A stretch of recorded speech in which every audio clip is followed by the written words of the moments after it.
Hey, welcome back everyone. It is now October 5th of 2022, and we are not only getting closer to shows out there like, of course, Tales of the Jedi, The Mandalorian Season 3, and Star Wars Ahsoka, but also next year at Star Wars Celebration, it's going to be a very big event holding a lot of new announcements being made by Favreau, Filoni, Lucas, Chapek, and others coming on board as well to handle and propel Star Wars in a brand new direction. This is Mike Zero. Make sure to subscribe if you are new to the channel for future Star Wars updates. Also, by the way guys, make sure to drop a thumbs up on this video to support the channel. I thank you also very much for the kind support. It is greatly appreciated. Now, one thing that I think a lot of fans need to be very well aware of is that there's a lot of things happening behind the scenes over at Lucasfilm. I mean, we have multiple things happening at the same exact time between Favreau, Filoni, Lucas working on the Mandoverse era projects, as well as other eras of the Star Wars universe that will be established into the new Star Wars canon. Now, with that being said, Bob Chapek, the CEO of Disney, has really been working around the clock to turning Star Wars around, to really kind of fill in the wrongs of what Kathleen Kennedy did and Bob Iger did. And that brings us to today's subject of what Chapek recently had to say and admit about Disney, Lucasfilm, and most specifically Kathleen Kennedy of all. Now, given that Chapek, I always give him credit for allowing Favreau and Filoni to do as they please, but what I don't give him credit for is the fact that yes, there have been problems for the past, couple of years now with Disney parks, and that's the one thing that I feel like he has a little bit of a failure on. Actually, quite a lot of flaws with that, but as far as allowing Favreau and Filoni to do whatever they want to do, at least I'll give him credit toward that, and that's why I kind of favor him way over Bob Iger. And that brings us to the next thing here. So, with, of course, Bob Chapek making some drastic regulations behind the scenes over at Lucasfilm, creators John and Dave are also getting ready to make some heavy announcements at next year's Celebration event. Now, it's noted that most recently Disney CEO Bob Chapek made some big-time adjustments over at Lucasfilm in order to regulate the franchise. Now, it's described that in a recent interview with Bob Chapek, he admitted the truth to the fandom when it comes to Star Wars and Lucasfilm's Kathleen Kennedy. Bob Chapek went on to state the following to the fans. Before my transition to replace Mr. Iger with this very important company, one thing that we were having issues with at the time was how to handle the Star Wars brand to the fans. Their stretched out plan was to play things safe and to not take any chances, while also detaching themselves from, of course, playing things safe, of course, and really focusing on not using any of George Lucas's connections and his expansive ideas that could have made the past projects entirely different.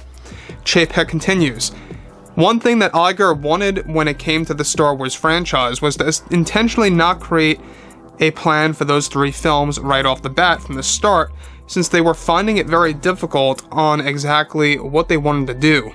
Lucasfilm at the time also was very confused as to what places they wanted to go with these Star Wars projects.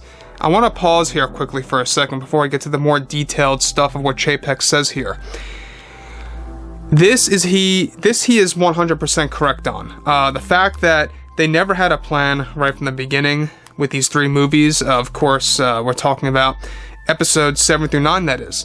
And they had no idea what they were doing. I mean, even Bob Iger low-key admitted this as well, but didn't really directly admit it as much as Chapek is now. So, the fact that they really had no plan, they didn't know what they were doing, their main goal was to stretch out this vision of theirs, to detach themselves from George Lucas, and to kind of just play things safe in the beginning, and then do whatever in the world that they wanted to do after that.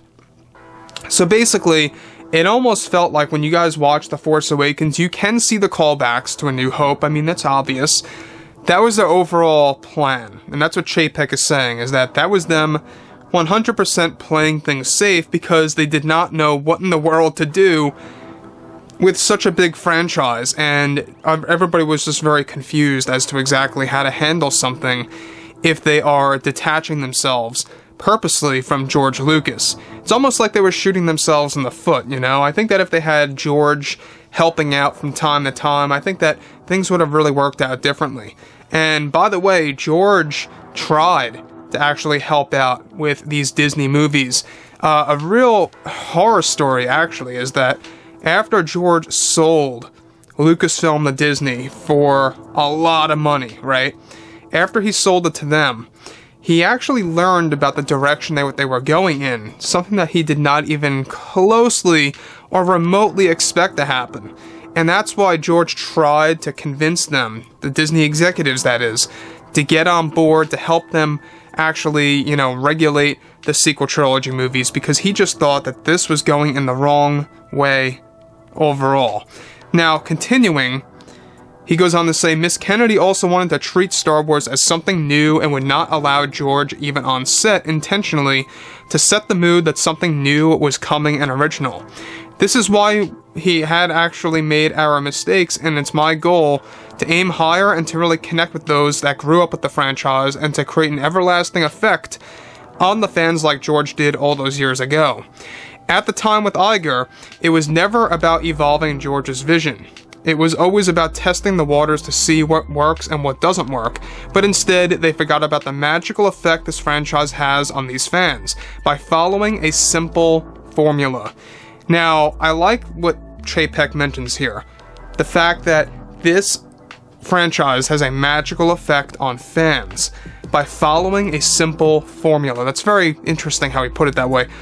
When you look at it like that, it is something very magical that has a big effect on the audience, the people watching these movies and these shows, such as The Mandalorian, which, by the way, I think is fantastic. The fact that a lot of the projects that were helmed by Kathleen Kennedy had missed out on all of that. It just goes to show you that they have a lot of making up to do. They really do.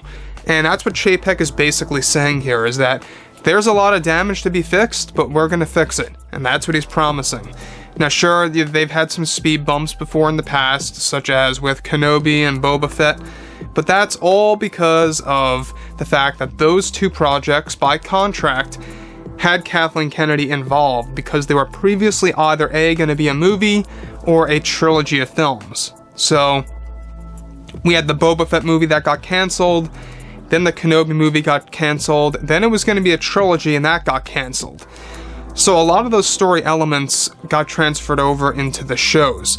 So, like I say, I mean, I think that Chapek at least has his head on straight with Star Wars. I don't know how you guys feel about how he's handling Marvel. I would like to hear your opinion on that as well.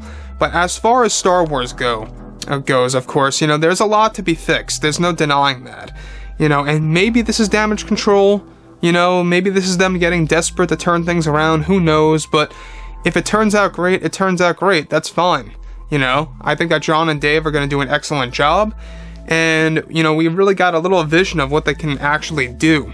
So, overall, you know, let me know what you guys have to say about all of this below in the comments. And if you guys did enjoy the content for today, make sure to drop a thumbs up on this video to support the channel. I thank you all so very much for the kind support, and I'll catch you guys next time.